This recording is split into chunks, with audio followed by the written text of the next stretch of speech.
Magandang umaga, tanghali, hapon, gabi sa zodiac sign na Libra. Lala Baby po nagpapakilala ha. Bibigyan ko po kayo ng reading ha para sa mga huling araw linggo ng buwan ng July. So ngayon is Thursday hanggang katapusan po ito 31 ha. So let's see the energy surrounding para sa mga Libra with the air elements. Para makapagsimula na po tayo for the month of tawag dito August ha. So let's see. So ang energy po is very fluid ha. O yan, pwedeng magpabago-bago. So let's see your pangkasalukuyang energy, Libra. Yan na. So narito ang tinatawag the star. Okay? Yan. Ano ito? Saan ito? So narito ang tinatawag the moon. Okay? Yan. So naririto ang the devil. Yan ha, bakit ga? Ha. So naririto ang tinatawag the Aries. Yan ha, Libra. So titingnan natin sandali lang. La la la la la la la la. Yan, shout out kay Madam Fortunata, nanay ni Tersilas. Yan ha. Narito ang tinatawag the moon, 'di ba? Yan. So maya-maya natin babasahin. Palalabasin lang natin the magician, 'di ba? Yan. Narito ang the Venus, 'di ba? So narito ang the fool. Fools rush in were angels. La la la.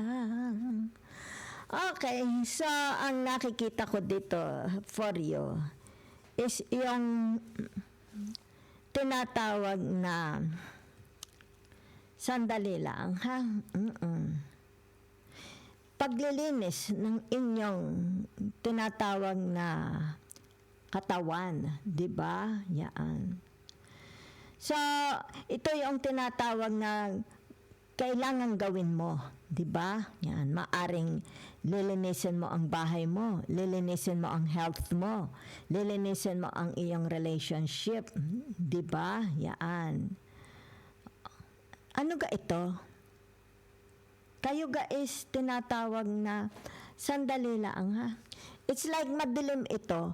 Merong 'di ba? Madilim sa buhay nyo. It's like sabihin na nating nagpaalaala sa iyo from the past. Kailangan ito is maalis na, 'di ba? Linisin. Madilim Yan ha. Maybe it's about your past experience, 'di ba? Sabihin na nating baka ikaw is may mga barkada, okay? Yan. Kasi bumabalik ha, okay? Bumabalik yan ha. Ibig sabihin nito yung tinatawag na tuntun. Narito ang the star natuntun, di ba? Maaaring sabihin na nating meron kayong mga friends from the past na bad influence para sa inyo, okay? Bad influence sila.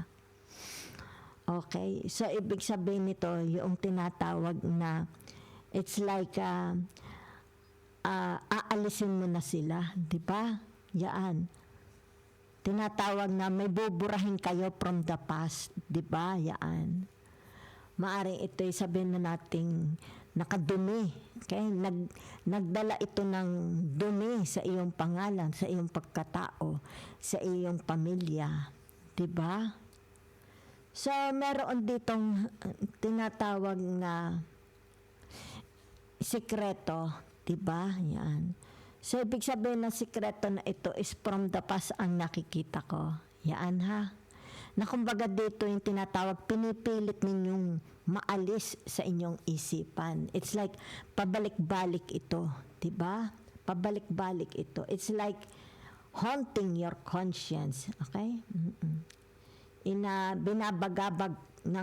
Binabagabag ang iyong konsensya kung ano man itong from the past ha, okay? Kasi ang nakikita ko ngayon is yung tinatawag na ano ito, 'di ba? It's like maganda na ang iyong reputasyon, maganda na ang iyong pangarap, di ba? Ang iyong pangalan, di ba? So meron ditong tinatawag na I am. Kasi narito ang daaris. Okay? Yan. It's like sinasabi ng taong ito, okay? Aminado. Yan na. It's like aminado siya, di ba?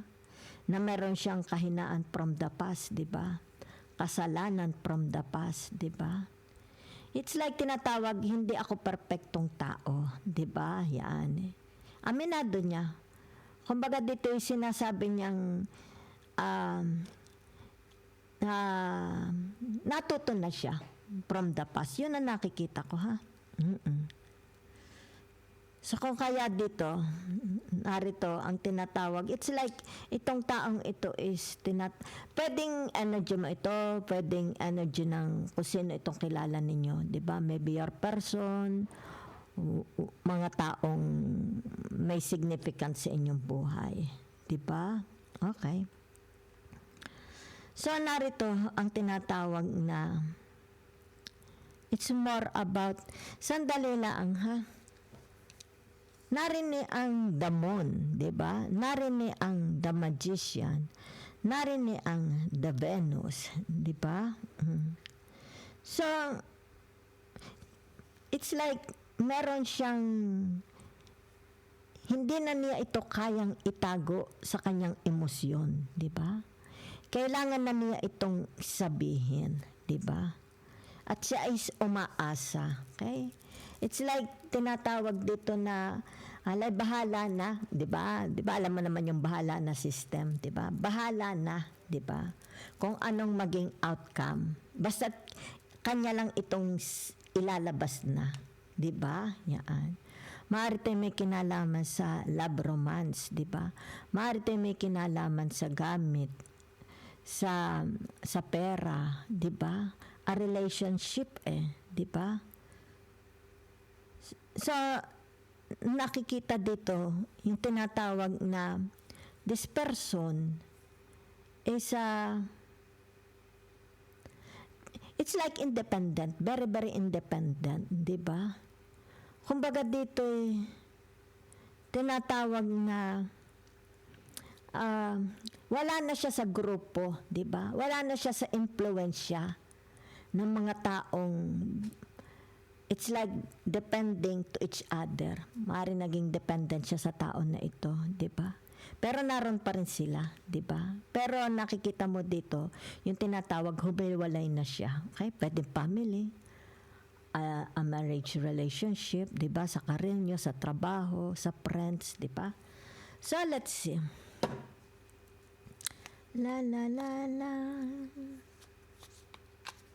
Meron siyang tinatawag na hanggang ngayon, di ba? Okay. Ibig sabihin nito, yung hanggang ngayon, meron siyang tago-tagong resentment, di ba? Yan. Hanggang ngayon nakikita ko. Hindi pa niya ito naiilabas. Kaya anbaway sama ng loob, di ba? Pagkamuhi, di ba? Yan. It's like, ang nakikita dito most of the time, nagiging target siya. Di ba? Target siya Okay? Kumbaga dito yung, it's like, kahinaan. Hindi ko alam kung kahinaan. Basta nakikita ko tumatahimik na lang siya. Di ba? Nagiging target siya ng mga tao, 'di ba? Halimbawa ng paninisi, 'di ba? It's like kaya meron nagkaganito because of you, ganyan mga paninisi, 'di ba? Kaya ito nangyari because of you. Yan, target siya, okay? Yan. So, ibig sabihin nito, yung tinatawag na as much as possible, 'di ba? It's like may natitira pa namang pag-ibig. Diba? Kasi narito ang the Aries and the Venus. May natitira pang pag-ibig, diba? Halimbawa, paggalang, pagrespeto sa kanyang sarili, diba? Yaan. So, yun na nakikita ko, ha? So, kung Kung ito man is tinatawag na mangyayari, kasi narinig ang The Magician, di ba? Ibig sabihin nito, malulutas ang problema niya by the year 2027, di ba? Yan. Kasi it's like dito yung tinatawag, kita mo gipit na gipit din siya, di ba? Yan. Gipit na gipit siya. Either wala siyang pera, wala siyang trabaho, wala siyang pamilya, wala siyang asawa, di ba? Yaan. Pero nakikita mo dito maraming nasumbat. Sino ka nasumbat? Para sinusumbatan kayo, di ba? Yaan. So it's like an endless sumbatan, di ba? Pero narito, may edad na ito. Kaya may edad na po ito, ha? Yaan. So ibig sabihin hanggang ngayon, di ba? It's like nasa surroundings pa rin niya, 'di ba? Ang tinatawag mga taong ito, 'di ba? Yaan. Itong halimbawa sabihin na nating hindi magandang mga impluwensya ang mga taong ito, 'di ba? Halimbawa sabihin na nating you are in a wrong, okay? A group of people, pwede ka mag-anak, diba? Mga kapatid, pamilya, kaibigan, sa trabaho. So, let's see the advice from the universe. Yan, ha? Libra.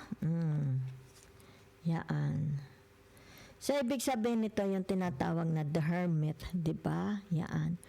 Follow the sign. Okay? It will come to you. Diba? Okay? So, ibig sabihin lang nito yung tinatawag ko, ano itong dinadasal mo, Libra? Okay? Whatever you are praying, di ba? Yan. Ibig sabihin nito yung tinatawag kalutasan po. In what areas sa buhay ninyo? Di ba? Kahit saang areas sa buhay ninyo. Maybe sabihin na natin gusto mo ng kalutasan sa marriage na ito, di ba? Maaring your marriage is very, very tumultuous, di ba? Yan. Maaring your marriage is yung tinatawag na nakaka-imbyerna na. Diba? Yaan, oh. Ibig sabihin nito, once it arrives, because you are praying. Diba? You are praying. Ibig sabihin nito, yung tinatawag na, do it. Okay? Do it na. Okay? Put it into action. Yaan, ha? Let's say, sabihin na natin, naroon kayo sa tinatawag na mga, let's say, family. Diba? Relatives, cousins, siblings, 'di ba? Kasi naririto, okay? Ang tinatawag panunumbat. Sinusumbatan ka. Ba't ka sinusumbatan? 'Di ba? Yan. Yan lang ang nakikita ko, ha? Okay. So, whatever is this, ibig sabihin nito, you are seeking. Yan, no? What you are seeking, 'di ba? Kaya narito ang the moon, 'di ba? What you are seeking, you will find. Knock and it shall be open. Okay? Yan. So, ibig sabihin nito, ito yung tinatawag magpapalaya sa inyo. Okay? Yan. You just continue praying. That's all I see for your Libra, ha? Yan. That's all I see. Parang hirap na hirap ka na, di ba? Yung tinatawag na attitude nila, di ba? It affects you too. Di ba? It's like, kung lubog sila sa buhay, nalubog ka din, Libra. Di ba? Kaya ibig sabihin nito, kaya ito'y tinatawag the Aries, 'di ba? Yan.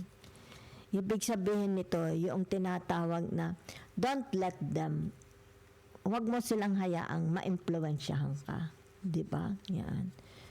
So ibig sabihin nito, yung tinatawag na it's about your pananalig. Yan, ha? Yan. So that's I see for you.